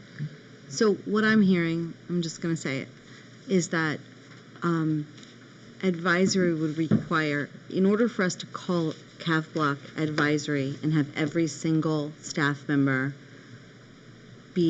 acting in an advisory capacity during Cav block, we will probably need to negotiate that in a contract. It's what we think might have to happen. Yes, I think the way you stated it was So now we're asking teachers to pilot it, and we'll have some teachers and some students involved in it. Yes, that would be the intent and hope. Okay. Yep. Got it. I just want to say for the public that the purpose of Cav block has always been to help students get access to help, but also to alleviate the stress and pressures of the structure of our day. And so I'm a pretty strong advocate for Cav block. I certainly would love to see us pilot what you're talking about. I accept the compromise, but I hope that our students understand that this is a COVID compromise, and that my hope is that this doesn't, it's going to be very hard to go back. Like, when you have a 7th period senior option, and you are a student, and you say it's 12:21, or a 7th period junior option, 7th period, and you're walking out the door on Thursdays at 12:21, next year, prayer that we're all back to normal, that student needs to get that there's a change. And I would add freshman and sophomore to that as well, because I think we should be looking at freshmen and sophomores who have beginning or end of the day studies, as that we intend to move forward with that too, again, to create that staggering, but that is a COVID compromise. So I just think it's really important that our students understand that these, and it's hard to break habits, and it takes 30 days to make a habit. So this could be a year, and so it could be the year. It is going to be the year. So I'm just saying that. But I support the compromise. Anyone else? Yeah, I completely agree, because I was on the committee to develop CAB block, and it was developed, and I just get nervous when I start to see it kind of getting taken away from the original intent. I think there were obviously going to be ways that it needed to be changed, but I get concerned. But I do understand why you're doing this, and I do feel we have to support our remote learners and allow them to have that opportunity. But I completely agree with Holly. If we can just make sure this is not something that starts to slowly become something where we're dismissing at 1:30, and I know it's just communication, but you guys are good at that, so that's just my thought. I'm going to just echo my frustration with the schedule that I explained at the last meeting, and the fact that the data came in the way it did indicates that it is a very small subset of students that we're making this adjustment for. You've only got 140 kids who are going to be in remote situation, and my guess is that a very small subset of those remote learners are going to have transportation to come to the high school in the middle of the day, or at this last period of the day. So it's got to be somebody with stay-at-home mom or dad, or a sibling who can come and bring them to school for that time period. And what you've done is gutted CAB block and the importance for the kids who are getting up in the morning and getting to school, and that they need it. And we've always said that it was twofold. I mean, one of the purposes is this RTI, is to give kids this opportunity to go talk to teachers in the middle of the day, but you've told us over and over and over again that part of that reason and why we need to have unstructured activities in the building, including the ability to go hang out in the gym and hang out in the music room and hang out with different sorts of advisors, is because the kids need a mental break. These kids haven't been around each other since March the 13th. They need CAB block this year worse than any other year ever. I am very upset by this schedule. We are making a change to accommodate a very small number of students, and my guess is only a handful of those students will ever walk into this door. And what I'm concerned is we're going to have taxpayers coming to the podium that we've let our teachers out of school an hour early, 2-3 days a week. We asked them to do advisory. They weren't willing to do that. We're going to hear about this at district meeting. This is a huge mistake. And I may be at the podium on the other side of this at district meeting. We cannot be paying people on the clock for time not providing services. And opening the door at 1:42 for our students to leave is not consistent with our job. This is not best practices. This isn't what this district is about. And I'm not terribly happy to see that we lost advisory, because I never was super rah-rah, thought it was a great idea, but I thought this year, if there was ever a time that we might need to see if it could work, this would be the year. It's not completely lost. It's a pilot. It's lost in a year we desperately need it. So we're here we are here, school board members are here to try to be an advocate for what I think parents in the community would want and need. And I'm trying to be an advocate for the kids who are not at this meeting. Kids need CAV block. They need it during the day. And every child I have mentioned this schedule to told me the exact same thing. No one's going to stay. So you've gutted it.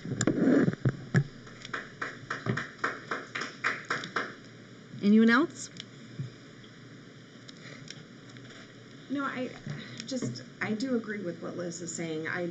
Especially now that you see the numbers, it's awesome to compromise, and it's hard to ignore that there may be pros and cons of both sides of this. So I like the compromise in theory, but I'm really curious too with the number of students that are doing remote, if we even have much of an indication if they would be utilizing that and coming in. Because I think, I'm guessing and speculating, but there's a reason they're not coming into the building to begin with, and it might be for their health or their safety or their home situation, transportation, whatever it is, there's a reason they're not coming in.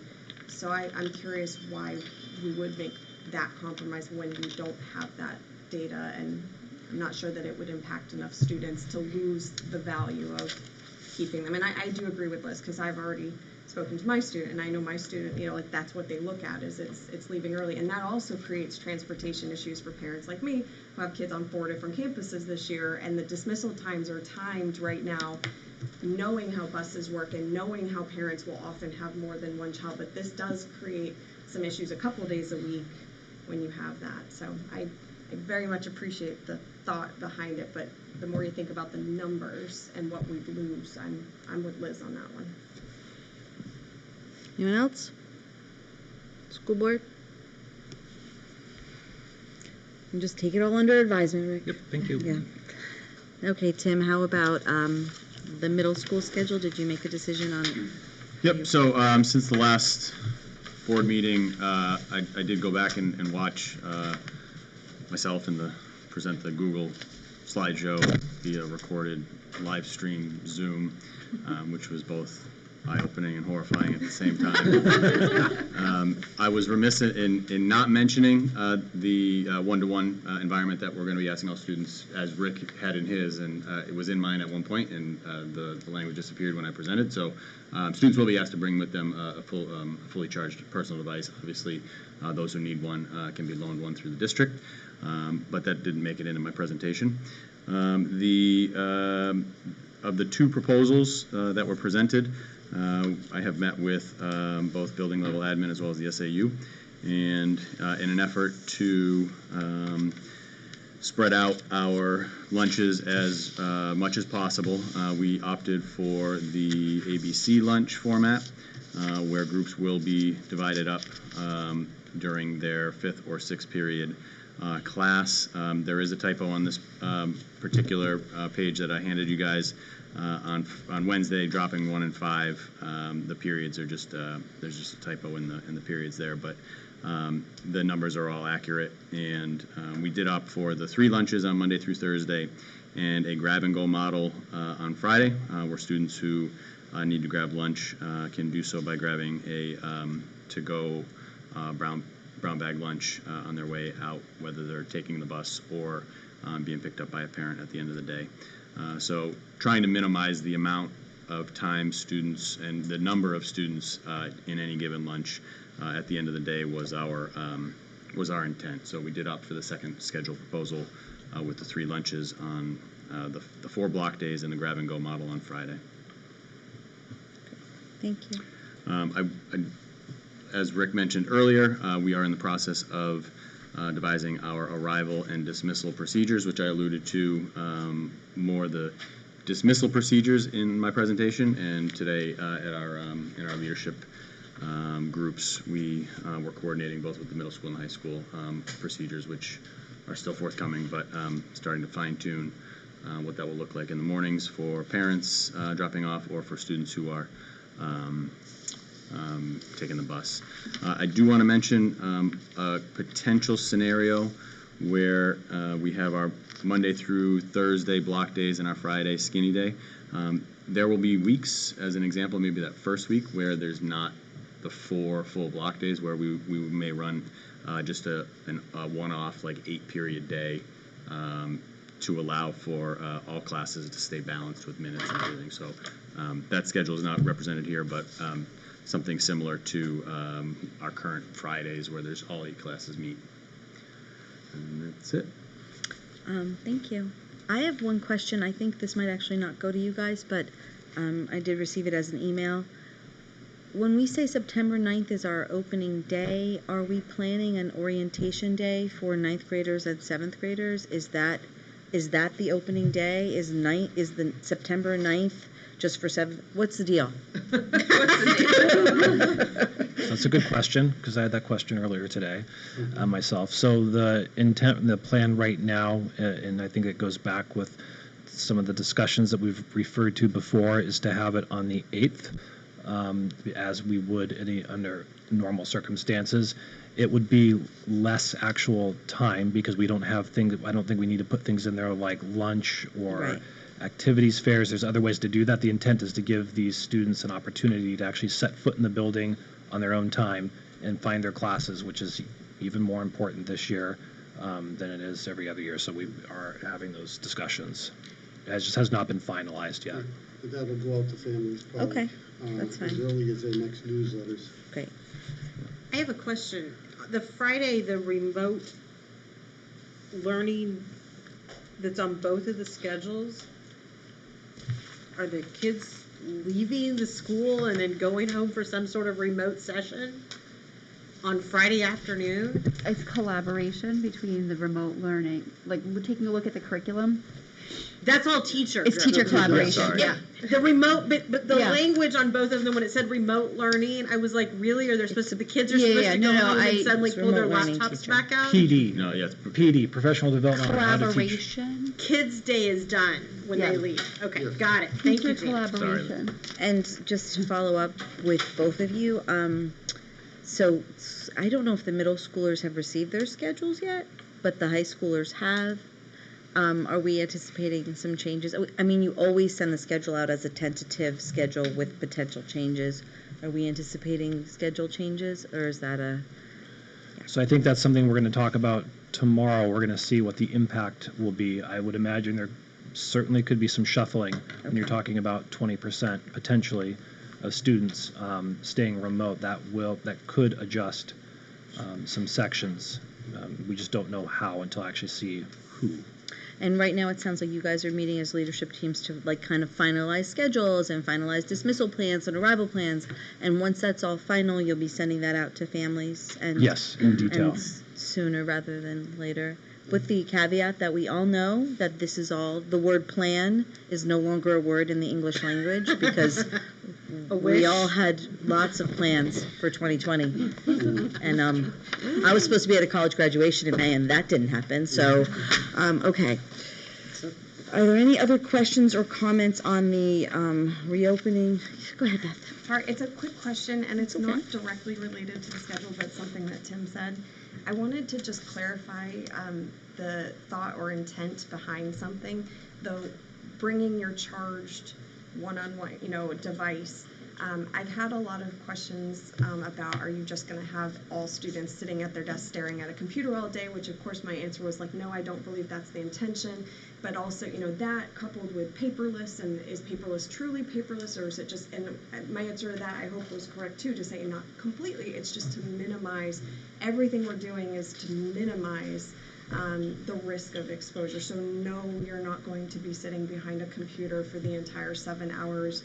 You might touch a piece of paper, like there is, I wanted just Correct. to see the intent, because Tim mentioned that, And so. that's the opposite of what was said earlier, because they said because of social distancing, there are going to be students who will have to rely on their device to see presentations because they won't have clear sight of the boards. But that's not at all time, it's to No, have it we didn't say that. available at all times Well, for even me, but e- not to be using it all time. No, I guess that was my so part- intent behind it, I'm asking. There are a few intents behind it, one of which is just, we're developing our Google Classroom from day one for all teachers in the same format, so that we all have a high level familiarity and preparation if we have to pivot to remote. Or if we have to, for whatever reason, if a student has to quarantine, or for whatever reason, we're going to be ready to go. We're going to lower our learning curve for both teachers and students. But the intention is not to sit in front of it and stare at it, because you can sit in front of it and stare at it at home. So why would we create all of this difficult process? We want to be back in the building because we truly believe that person-to-person communication, the face-to-face learning, it has a ton of value. Can we go paperless? There's no way we can go paperless, but are we doing our best to minimize the use of paper when at all possible? Yes. Sometimes it's not nearly as feasible. It is more difficult to, not impossible, but more difficult and more of a tech challenge to do math calculations and computations and show your work on all devices. Some are more capable than others, the devices. But we could have a book and we're going to read it, but it's our book, and then we're going to keep it for the month or whatever, and then we're going to clean those and sanitize before they share them again. So there are things that are going to look very similar, and there's things that are going to look different. A lot of our assignments are going to be posted on Classroom as opposed to just we're going to hand out things all the time. So I didn't say staring at it all the time, but my assumption is the computer or the screen is going to be open the full time you're in class. Not necessarily. Or the majority of the time when you would need to have distributed communication. Hopefully not, but they'll be sitting there playing solitaire. No, but instead of it being whiteboard and overhead, you're going to have a personal display. Well, I guess I thinking about the big picture of this, every classroom is going to be different. Every teacher teaches differently. The way instruction is delivered is different by subject and by teacher and by student, how they need to receive it. So I looked at it as not so black and white. That was just my concern, is there's been a lot of questions about if you say paperless means paperless. That's not the intent there. It's just to minimize. All we can do is the best that we can, and it's the same with screen time. I would hope that's not. So that does answer my question, is it's not. But if you can't do it over the screen, then that means the remote kids can't get it. That's not necessarily the case. No, that's not the case. No, so I don't think that's. If I'm the teacher and I find that it's going to be more beneficial for me to do something on the board that I didn't necessarily pre-plan because it's in the moment based on a question, and I really want to get to the root of that question or the misconception or whatever that the student has. If I have a student watching remotely, they're still observing that, they're still participating in that learning. And if I'm a student in person, I didn't have to log on to view it because I'm viewing it live in person. So if you choose to. Well, anyone can close their eyes. But what about the kid? What about the student who doesn't have clear view of the board because of the way we have to arrange the room? I mean, that was one of the fundamental things that was stated about social distancing. So I did allude to the fact that it's not optimum, but it's not that they cannot see it. We're not going to put someone in the closet of the classroom. No, but you may put them at an angle where they can't see it, or they may. I mean, we're going to go room by room and section by section tomorrow and look at who's in person and who's not. But the intent is that everyone can view, and maybe it's not the best view, but it is a view. And if that becomes a problem, we're going to look to move to a different classroom. Go ahead. But I think it's going to vary from classroom to classroom, and I can't express, and I probably can't articulate since March how many times we've faced problems in my line of work, and you find a solution. Like it's not always the same solution for every clinic I'm in or every environment I'm in. You have to allow some of that, and there's visibility issues in the classrooms before now, and teachers are often very astute to that, or students will be. I mean, we're going to adjust as we go. When there's a problem, we'll look for a solution. It was more the intent behind it that I was curious about, but I don't think it can't be completely black and white because every classroom's different, every teacher's different, every student's different. I think you have to have the option for every student to access the material through their screen. Whether they choose to use that personally and whether there's an alternative, that's fine. And I guess I'm not disagreeing with you, but to say that every student is going to be logged on when they're physically present, I would disagree, but you've just changed it a little bit to say have the ability to access it on a screen. Yes, have the ability. So, but if it can be accessed on the screen, then it has to be delivered to the screen. Whether they choose to access it or not, it has to be delivered to the screen. So in that context, it's just like if you're talking to somebody on the phone and they happen to be upstairs, which I know happens in households, and you can hear them because they're upstairs. You don't have to listen to the phone, but the phone is the primary means of communication, and unless the staff is thinking along the line that I have to make this information accessible by screen, they're going to disadvantage a notable portion of our student population. Sure. So one way that we framed it is we are planning for remote instruction and delivering it in person. Okay. That's fine, but so Okay. in answer to the people who are asking this, will they be 100% staring at their screen? Absolutely not. Should they be prepared at any given time to need to use the screen in class? I think absolutely. Right. The question was definitely, it sounds like the question was, why does it have to be charged? Why do they have to have it? Are they just going to be staring at it all the time? No, there's going to be in-person stuff going on in the classroom. We're going to make sure that those remote kids can access what's going on in the classroom. But not everything that happens in a classroom actually happens on a board or on a screen. I was an English teacher. I didn't use the board as much as other teachers. So, you have conversations, discussion, all of that. So there's all different ways that kids are going to receive information. And it sounds like we are still working on a lot of those pieces, and that's what your PD is going to be about, and that's how you're going to work with your staff. So that's great. Are there any other questions on that? I'd like to move on to deliberations at this point. Okay. So, Andy, We haven't had the recommendation of the fund balance right. yet. Well, but that's under deliberations, so go ahead.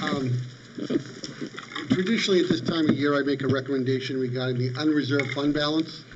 That's the amount of money that we can retain. A number of years back, the voters approved 1% of the budget. Typically, we've been retaining about 152,000, Kelly? 142,000. 140, okay.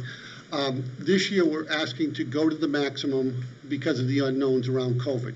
So that would be 189,000. As you know, we can't simply just spend that fund. We go to the budget committee, we come to the school board. It's a specific request. In this case, I feel strongly it would be directly related to COVID if we needed it. Why I make this request is I think there are some unknown pieces in FY21. One of them is compensatory ed. We think we did a very strong job regarding special ed services, but there'll be a process that starts in September that Bob and Amy have really worked hard on and put a lot of things in place. So those are some of the unknown costs there. Also, we may encounter some difficulties with staff members who have their children in a hybrid situation for their own kids. So they may choose to access the ability to take a intermittent leave. So let's say my children don't have daycare on Thursday and Friday. I may not be able to come in, so our substitute costs may go up. So for a variety of those reasons, along with PPE and maybe unknown things that may happen, we're looking at that 189,000. As we said earlier in the meeting, even with that retained fund balance, we will return approximately $900,000 to the taxpayers to offset. And as I said earlier, the increase in this year's budget was approximately $600,000. So we're basically covering that increase before we start the year. It's really just a situation where even though we have a contingency, even though we have some trust funds, we're just concerned about what the dollars. Now, obviously, if it's compensatory ed, the first place we'd go would be the special ed trust fund. If it was needing more money for substitutes or maybe hiring another teacher, I would probably come and, as always, work with Kelly to see if we could find it within the operating budget. If we couldn't, that would be a classic case of going to the contingency fund. So the unreserved fund balance just gives us that safety net in case of a piece of equipment broke or something like that. So that's why I'm asking for that fund to be retained at $189,000 for this year. I think it would be our intent, once we're through COVID, to go back with our traditional dollar amount, which is more in the $142,000 category. Great. Are there any questions on that? That's not a rollover amount, is it? That is a, if it doesn't get used, it gets returned, doesn't accumulate. No, and every year we have to come back to you, and it's typically the August meeting to get your permission of what we're retaining. And I don't think since I've been here, I don't think we've utilized it. Not for the co-op, no. No. Any other questions? Did you say it was $189,000 even? Okay. I need a motion to retain up to the sum of $189,000 of the school fund balance from the FY20 school year. Okay. So moved. Second? Moved by Cindy, seconded by Beth. Are there any comments or questions? Yeah, I thought you were explicitly saying not up to, but you wanted explicitly to the 189. Right. Shall do I need to withdraw my motion and change it to? I'm sorry, what did you say? I said retain up to the sum of. I just read it off the outline. I think up to is fine anyway. Is there any chance it will not be 189? I'm sorry? Is there any chance it will not be that number? Sure. What would? It could be less. It could be less. 189 is the maximum, Right. based on what we're allowed to keep. Right. So we're allowed up to the maximum. Okay, I thought this was, you were seeking authorization to explicitly retain that amount of money. Correct. So Tom's saying we shouldn't use the word up to, we should just use. Okay. I think it misrepresents the intent. Okay. Yeah, sure. So I will withdraw my motion and make a new motion. I'm not making the motion. Actually, Cindy, you need to withdraw the motion. I withdraw the motion. Thank you. So, can I have someone make a motion to retain the sum of $180,000 of school fund balance from? $189,000, did I not say that right? Oh, $189,000 of school fund balance from the FY20 school year. Moved by Beth this time. Seconded by? Cindy. I'm gonna go that way. Okay. Any other comments? All those in favor? And that's 6-0. Great, thank you. And then I need to move on to see what action the board will take regarding the superintendent's recommendation for the updated language regarding face coverings. Do we want to include the daily temperature monitoring language in there as well, or just the face coverings? I'm asking the board. I think it would be 2 motions or just one? One motion, language regarding face coverings. If you do one motion, include both, you're covered regardless of. Okay, so it's, what is it called, daily monitoring language? Symptom monitoring. Daily symptom monitoring language, okay. So I need a motion to add to the return to school building plan for 2020 to 2021, the amended language relative to face coverings and daily symptom monitoring. Moved by Beth, seconded by Krista.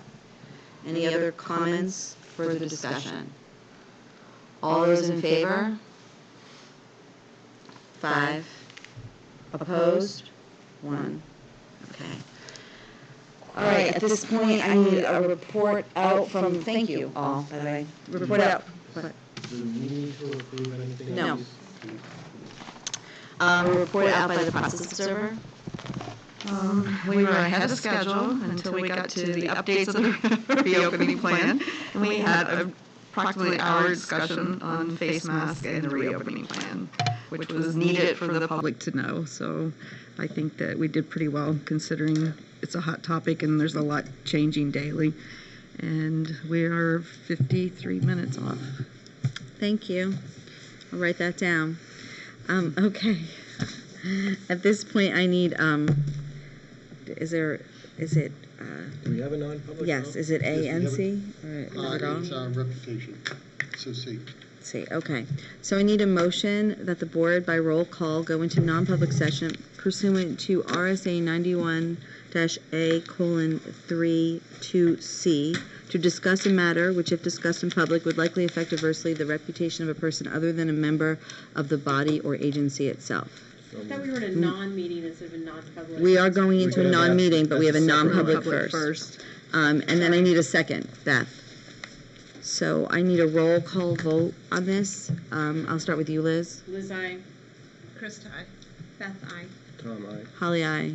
Cindy, aye. Cindy, aye. So that's 6-0. So we are now in non-public at 8 o'clock. We will come out.